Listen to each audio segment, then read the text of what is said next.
Social মিডিয়ায় শুধু এখন একটাই নাম অগ্নিমিত্র পাল, আর তার সঙ্গে দুটো শব্দ যুক্ত হয়েছে, দুধ আর বাচ্চা। যারা এইসব করছেন তাদেরকে বলবো আপনারা একটু চুপ করে যান এইবারে। কারণ অগ্নিমিত্র পাল বিধায়িকা মন্ত্রী যেটা করেছেন ভুল কিছু করেননি, উনি ঠিকই করেছেন। সবার আগে প্রশ্ন করুন, যারা 50 বছর ধরে রাজত্ব করলো যেসব পার্টি, তারা কি করলেন? তারা কেন দারিদ্রতা দূর করতে পারেনি? কেন ফুটপাতে মানুষকে থাকতে হচ্ছে? কেন ফুটপাত এত দখল? তাদেরকে প্রশ্ন করুন। এবারে অনেকে বলবেন যে এই জন্য তো আমরা বিজেপি সরকারকে ভোট দিয়ে নিয়ে এসেছি। পৃথিবীর ইতিহাসে দেখান তো যে 100 দিনে একটা সরকার দারিদ্রতা দূর করে দিয়েছে। তা বলে কি ছোটো ছোটো সংস্কার তারা করবে না? আপনারা এমন করে বলছেন যেন অগ্নিমিত্র পাল বিধায়িকা বাড়ি থেকে ঠিক করে গেছেন যে আজকের ওই জিনিসটা করবেন, ওই ভদ্রমহিলার উপর এই রুট ব্যবহারটা করবেন। এরকমভাবে উনি বাড়ি থেকেই একদম টার্গেট করে গেছেন। উনি ডেলি মার্কেটে বেরোচ্ছেন, উনি চেষ্টা করছেন যে ফুটপাত যাতে দখলমুক্ত হয় এবং মানুষ যাতে ফুটপাতে ভালোভাবে চলাফেরা করতে পারে। উনি সেই মতো সার্ভে করতে প্রতিদিনই বেরোচ্ছে। সেই সার্ভে করতে করতে ওনার হঠাৎ ওটা চোখে পড়ে যায় এবং উনি এটা রিয়্যাক্ট করে ফেলেন। এটা হয়তো অন্যভাবে উনি করতে পারতেন, সেটা উনি অ্যাপ্রোচটা অন্যভাবে করে ফেলেছেন। এবার অনেকে বলবেন উনি তো মন্ত্রী, ওনার তো ভেবেচিন্তে কথা বলা উচিত। আরে মন্ত্রী বলে কি সে কি রক্তে মাংসে মানুষ নয়? তারও কি ভুল অ্যাপ্রোচ হতে পারে না? কাজ করতে করতে তো তার কাজের ভুল হবেই। সুতরাং সেটা নিয়ে এত মাতামাতি কিসের আছে? এত ইমোশনাল রাজনীতির কি আছে?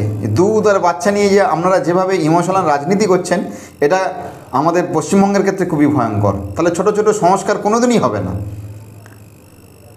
এই ছোটো ছোটো সংস্কারগুলো দরকার রয়েছে। ফুটপাত যেভাবে দখল করে রয়েছে লোকজন, আপনারাই বলবেন যে ফুটপাতে হাঁটা যায় না, কি সরকার, কোনো সরকার নজর দেয় না, এই করে না, আপনারাই কিন্তু আবার বলবেন।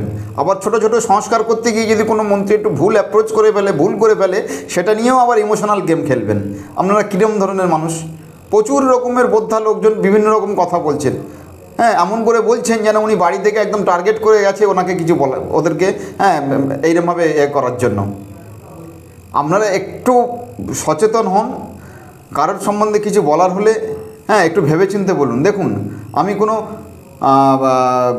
অন্ধভক্ত নয়। মতদর্শের খাতিরে আমি কোনো পার্টির সমর্থক হতে পারি, কিন্তু আমি অন্ধভক্ত নয়। আমি জানি এই পার্টিতে প্রচুর বেনেজল ঢুকে গেছে, এবং এই পার্টিরও আস্তে আস্তে দিন দিন তারাই এই পার্টিটার অবস্থা খারাপ করে দেবে যদি না পার্টি সচেতন হয়। কিন্তু তার মধ্যে কিছুজন আছে যারা উচ্চ নেতৃত্বে, তারা প্রতিনিয়ত চেষ্টা করছে একটা ভালো জায়গা তৈরি করতে, একটা ভালো ছোটো ছোটো করে একটা ভালো সংস্কার করতে। সেই সংস্কারে যদি আপনারা এর মধ্যে বাধা দেন আর এত সমালোচনা করেন, তারপরে আর কোনো সংস্কারই হবে না। যেরকম চলছে সেরকম চলতে দিতে হলেই আপনাদের ভালো। সুতরাং এগুলো থেকে বিরত থাকুন, ঠিক আছে? এগুলো ঠিক নয়। উনি যেটা করেছেন একদম ঠিকঠাক কাজই করেছেন। আমরা জানি যে লাথি মেরে এই করে তাই করে কলকাতা সুন্দর দেখাবেন, অনেকে বলছেন। লাথি মেরে দুধ ফেলে দিলে কি কলকাতা সুন্দর হয়?